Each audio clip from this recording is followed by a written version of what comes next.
Hello everyone, EtherSong here, and in today's video I'm going to be giving my impressions of the Splatoon 3 world premiere. So this was my first time playing Splatoon 3, as I'm sure it was for many of you, and I have to say I had a great time. It was the most fun I've had playing Splatoon in a long time. I hadn't played Splatoon 2 too much recently, so it was opportunity for me to kind of come back into the Splatoon series. And it is one game I am looking forward to quite a bit. Splatoon 3 is probably my most anticipated game this year, and I don't think it let down.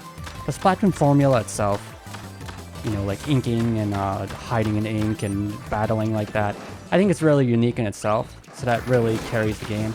And Splatoon 3 brought out some, I guess, various improvements in many ways that I think helped elevate the game even more. So the first off, I would like to talk about the matching, or the matchmaking. So the first big thing I'm sure everyone noticed is while you're waiting for a match, you can actually use the test range now to practice your weapon and move around, and it's just a really nice quality of life improvement. Before you had just like a waiting screen, it's not really too much interesting. And if it's a long wait, you're just kind of left sitting there. What are you going to do? Like, you have like all those like weird noises you can make.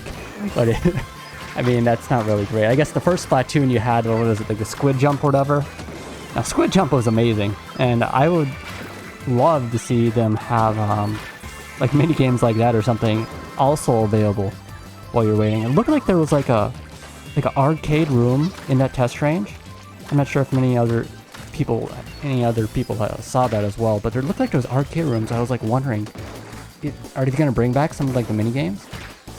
So I would love to see those. But overall, yeah, having that test range there to, I guess, practice your weapon or just to kind of like move around while waiting was really great. And that's like something I had seen in other games like Overwatch. You'd had opportunity to go to like a practice range or do like other battles while waiting for the actual match to start, because I guess that's because Overwatch timers can be kind of ridiculous. You could be waiting 10 minutes for a match, but the Splatoon matches themselves are pretty quick, so you weren't in there too long, but it was nice to have. And other things I noticed is you can look at the match stats after the match ends, which was really nice. Before, you had like an app or something you could open up.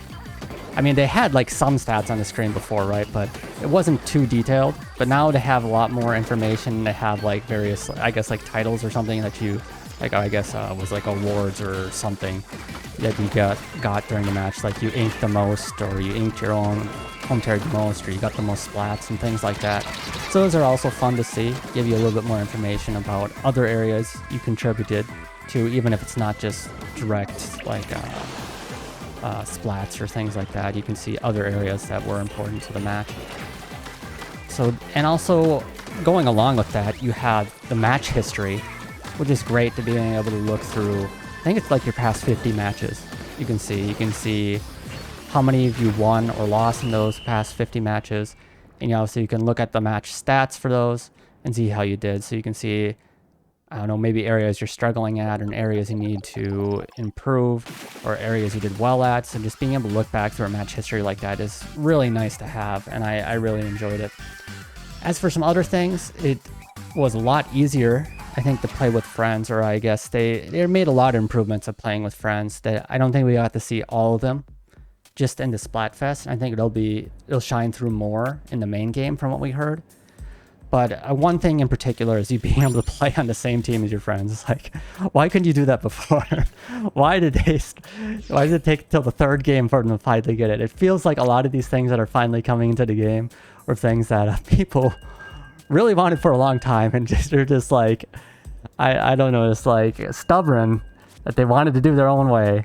It's like, no, we don't want it that way. We want it this way. And they're finally making some I guess, changes that players had really been wanting for a long time. So just things like that, I think, really show. As for, I guess, some little bit negatives around the matchmaking, sometimes the matchmaking timer, I guess this is probably a bug, but there was a problem where like the matchmaking timer could go like on forever, or you just like couldn't find a match. And for going along with this, for some reason, at least I'm not sure if I saw it, but is there a way to cancel out of the matchmaking? If there is, it's not very obvious. And I don't know if there is. It's like, why wouldn't you have this? And like, even I think on like one of the main like tweets or something, they said something like, if you're having this problem, just like go into sleep mode for a while or like reset your system. Like, why isn't there a cancel matchmaking timer or something? Like, why is this not a feature? It doesn't make much sense. And then on the opposite end of the spectrum, it's like where you're waiting forever. There was also times where it just get constant errors while trying to matchmake. It's like we couldn't, like, it would just like pop up an error and it would cancel the matchmaking. I would try to do it again and it would give me another error. And it didn't matter if I was on wireless or if I was connected directly to internet cable, you know, just like directly to the internet. It didn't matter what I was using. It was just happening regardless. So I believe it's something on their end because I've seen other people online also posting about that. So they must have had like some problems with their matchmaking servers or something, because that was getting kind of ridiculous for some things. But I'm guessing those are areas that are probably going to be fixed. I'm not sure about the cancel out of the matchmaking, which would be a feature that I would really like to see. If that isn't in it right now, I would love to see that added, because that's like one of the final things. Like, why do you not have this? Like when you're playing, it's like comes to mind. And as for other things, one thing that I guess is probably true for all the Splatoon series is it felt like there were a lot of mirror matches. So you like pick a weapon, I don't know, like the new bow or whatever. You pick the weapon and you go in, and all you ever face is like the same weapon, another team. And I think why this is because they try to match similar ranges of weapons together. So if you have, I don't know, brushes or something, they try to match brushes with like other close range or like close range, like kind of like melee kind of weapons or whatever, right? And if you have a long range weapon like the bow, it'll try to match you with other long range weapons like the bows. And it just, I'm not sure if like there's categories or something that they do in particular. Like if it's a bow, it has to be like a bow on another team. I don't think so, but I think it tries to match things as near as possible, which really leads to a lot of mirror matches.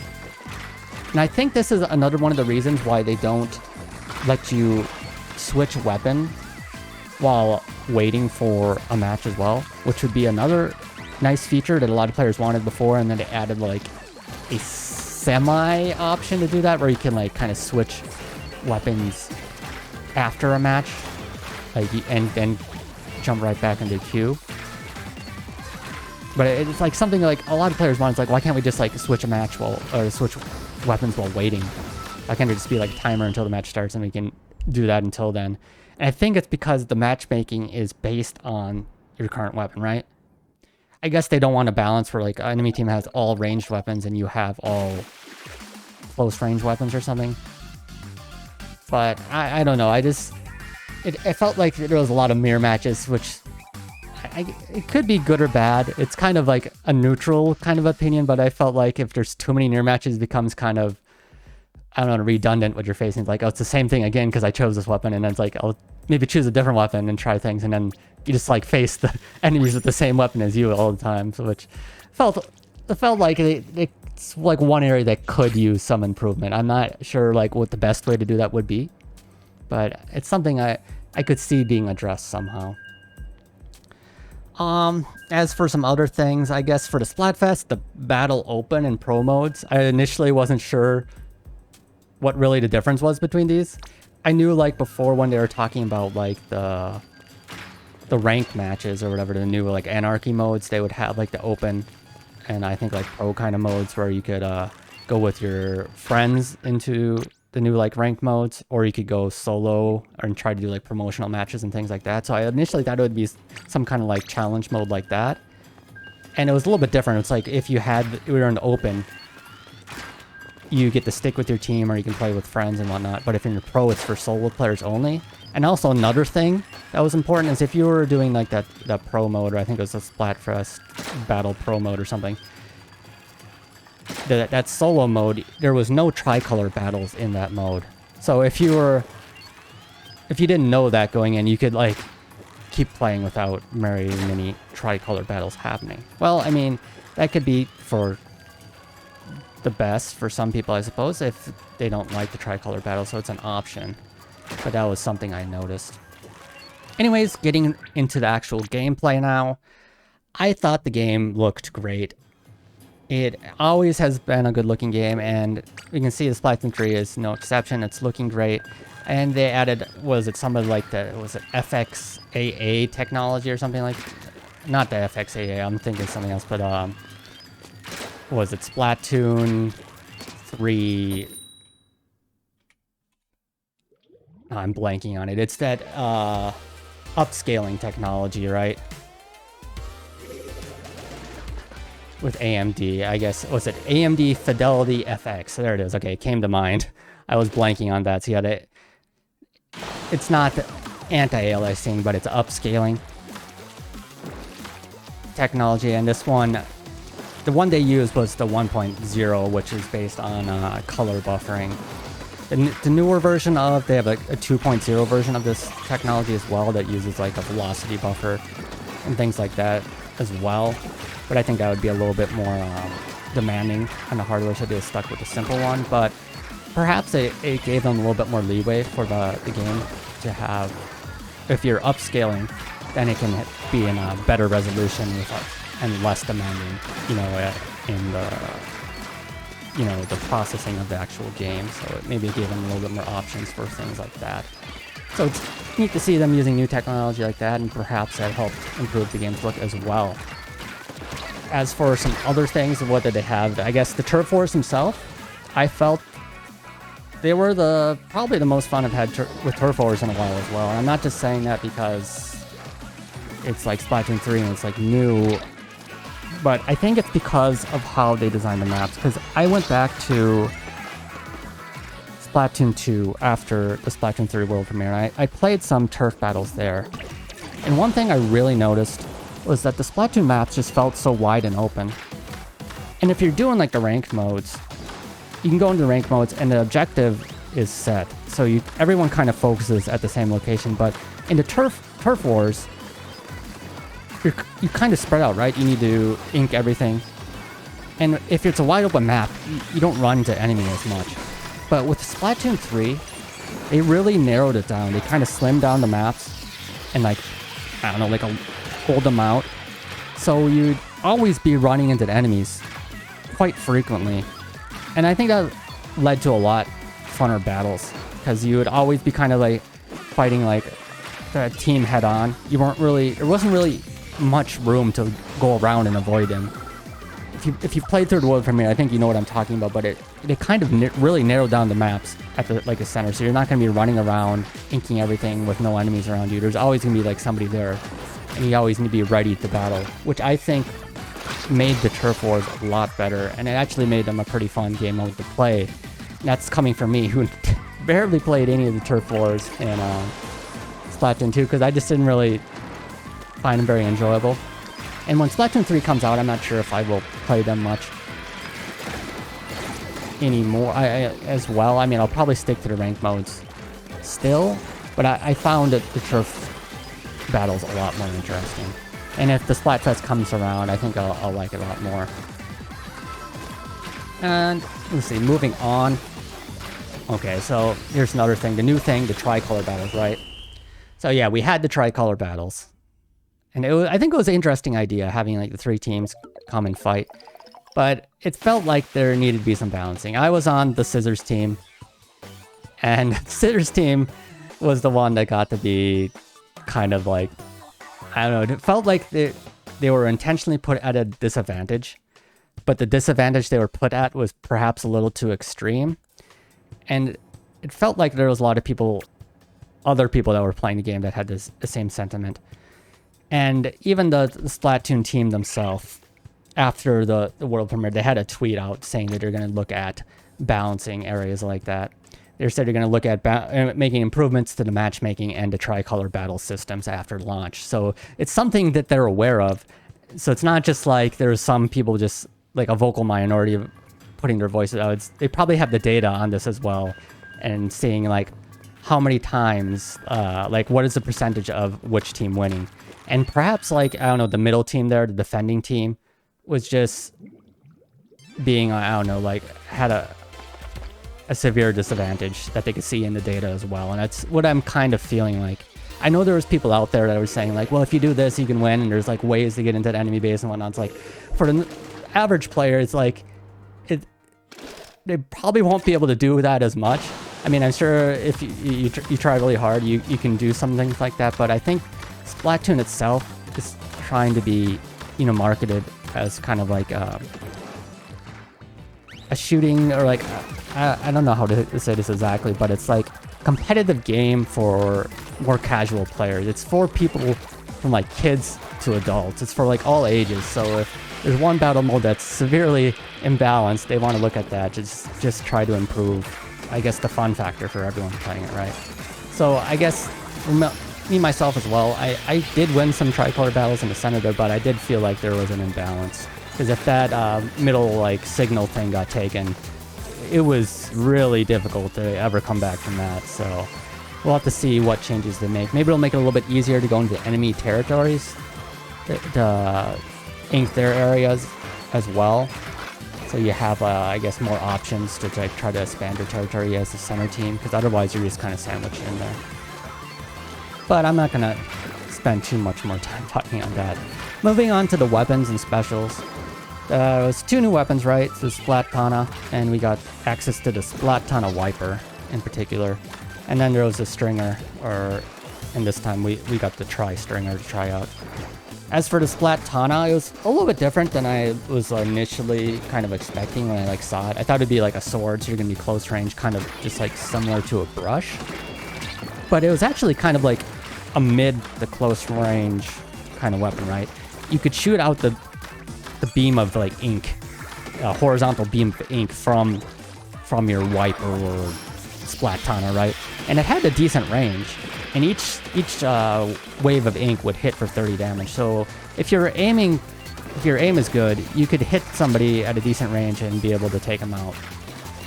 And so it felt like it's meant to also be used kind of in the mid-range area, because if anywhere from that mid to like up close to them, you're going to be doing the same amount of damage, so you might as well keep as much distance as possible. Use the maximum distance. The only exception to that is that if you were right next to the enemy, you could deal double damage with your slashes. And as another mechanic to this, there was a charging of the Splatana, right? So you could charge up those Splatana, and if it's charged up, you did double damage with the wave of ink coming out, and it turned to a vertical wave of ink. In addition, if you were holding forward while doing that charge slash, you would do a small dash forward. And I think the purpose of this is for you to dash up, right up next to the enemy for that double damage. Because if you're up, you need to be right next to him. But if you're right next to him when you hit him, you do double damage. So if you have that full charge, which would do 60 damage normally, and if you are able to get in range right next to the enemy there, then you can do 120 and take him out in one hit. So that's, I think, the main idea behind the weapon, is that you're supposed to be aiming for those charges to be able to take enemies out in one hit. So perhaps like an ambush weapon. But it felt kind of difficult because you were kind of like in a weird position, because outside of that right next to the enemy, you'd have to kind of keep your distance and aim pretty well with those slashes, the waves of ink coming out. So for me myself, I felt like somewhat of a difficult weapon to grasp right away.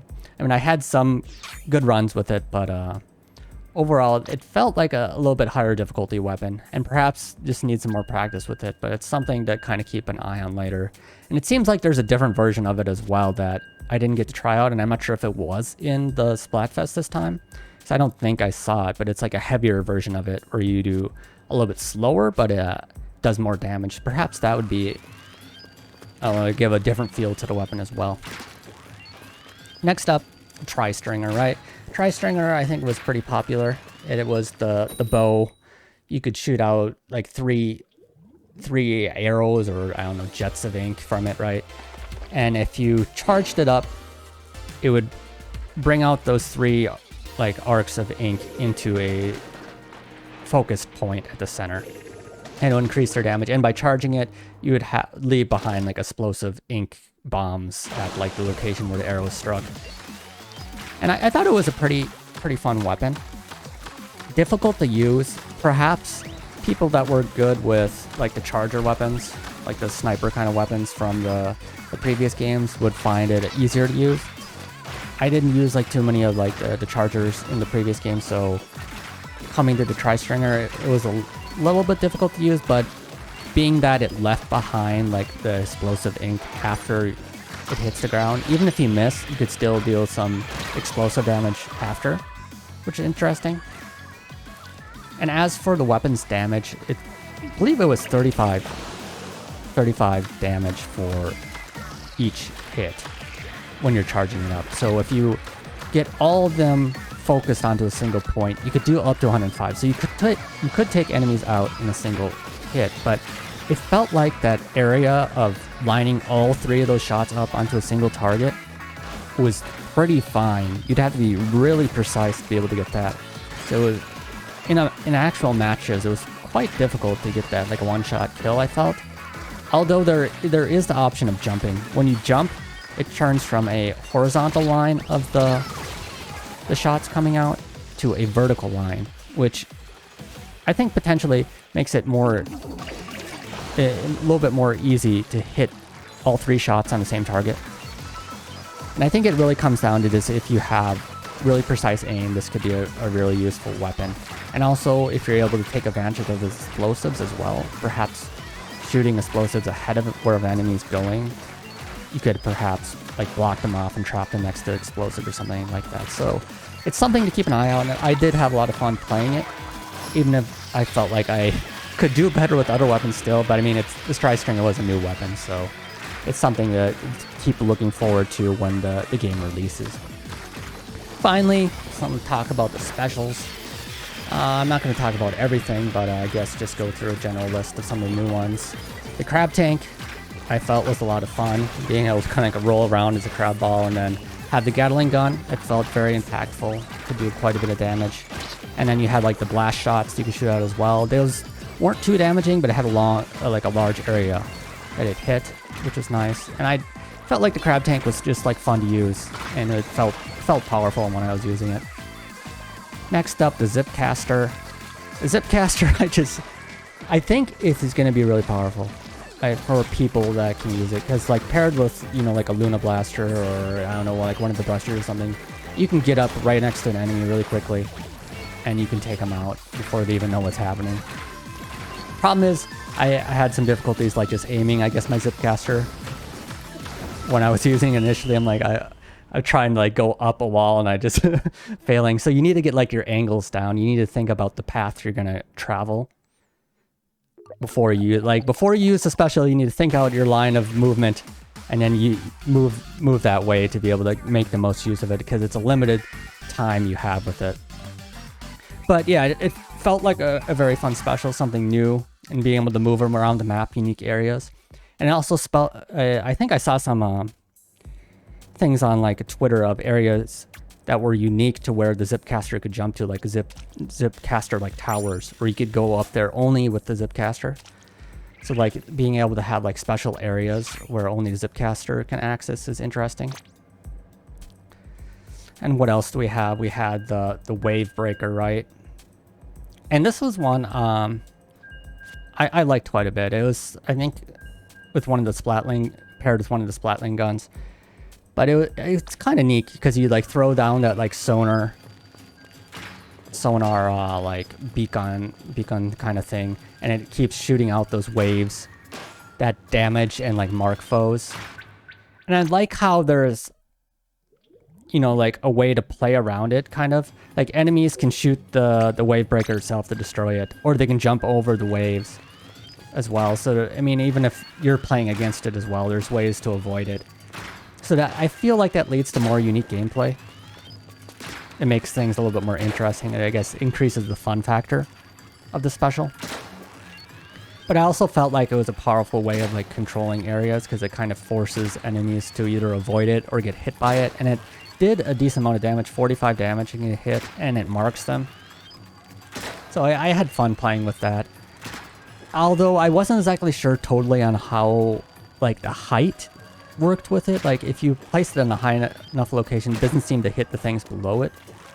I'm not sure if it just, like, travels down the wall and doesn't reach but I don't know, I was testing that in, like, the test range as well, and it felt like it just, like, traveled through the air. So maybe there's a certain, like a hitbox or something that just doesn't go down really far. Yeah, I'll have to do more testing with that, but it felt like I didn't totally understand. If you place it at a high location, how far down will it hit foes? Like, I was initially thinking it would travel down like a wall and, like, hit things beneath, but perhaps it doesn't. So that's something that I think might need some more testing, and I might look at more when the game releases. As for what do we else? We have some other things here. Was it the ink vac? Yeah, the ink vac was one thing. I liked the ink vac. I tried it out only a couple times, but it felt really powerful. You could suck up all the enemies' attacks. You could even suck up, like, enemies' tornadoes from, like, the Trizuka. Yeah, you could, like, suck up the Trizuka attacks with the ink vac, which was pretty crazy. And then you can shoot it back to deal quite a bit of damage. I feel like it's going to be a pretty powerful defensive weapon on some game modes, probably for ranked. So it's going to be something to keep an eye on. I think there was, like, only one weapon in, like, the world premiere that had it. I remember only, like, trying it once. But yeah, it's something I want to try out more later on. I only tried it out with, like, one weapon a couple times, but yeah, something I want to look at more. But that was also another one that felt pretty powerful. Next up, the big bubbler. It's just pretty simple. You place down, like, a barrier. And I have to say, I mean, I like it. It's simple, but it's pretty evident what its function is. Like, you can place a barrier, protect your allies, and you can also have some counterplay to it. If you keep shooting it, it makes it smaller. I think you, like, destroy it eventually if you keep shooting it. Yeah, I'm not sure. It shrinks. I think it's smaller at least, and maybe you can, like, completely destroy it. I think it reduces the time as well. But the reason I like the bubbler is because I think that's a replacement to ink armor. And ink armor is just like a one-button press, and everyone on your team just gets something for free. It's like you can survive a free one-hit kill for free, and it kind of, I felt like the ink power was a little overpowering at times. So if this is a replacement to that, I would be quite happy. So yeah, that was, I guess, one thing I kind of thought of, not just the bubbler itself, but as its place in the game as perhaps a replacement to that defensive kind of, like, ink armor kind of ability. Other things, what do we have here? There was the ink vac, I guess, was it the Reef Slider? Yeah, the Reef Slider I thought was pretty cool. You know, the Kira slide, right? Like, on the bike. But I was using it with, like, some of the dually weapons, and it was a fun ability to use, just pulling out that shark and sliding through a group of enemies and exploding. It kind of reminded me of, what was it, the splashdown? Like the splashdown from the previous game, except this one you can, like, slide into a location and blow up. I found it fun. It was just, like, a fun ability to use. So I guess, yeah, not too much more to say about it. It's pretty simple as well of what it does, but... And I guess one thing to note is it kind of drops off when there's, like, if you're standing, like, on an elevated area, it'll drop down. Like, I kind of wanted it to kind of float a little bit longer but I guess that would be maybe a little too powerful, or I wanted to go a little bit farther forward before dropping, but yeah, it seems to drop pretty quickly. So that's just something to keep in mind. Finally, the Tacticooler. I didn't try this out myself, but it seems like it's pretty powerful from, like, some things I was reading or, like, saw online. Because it increases your movement, but it also seems to increase various other things. Like, I think you can super jump faster. And also, if you die while it's in effect, you respawn really quick. So it gives you a variety of buffs, it seems. And it seems like, I think I saw like a video also of it stacking if you had like multiple coolers out at once, where you could go like super fast. So that was kind of interesting. I think that would be a powerful team buff.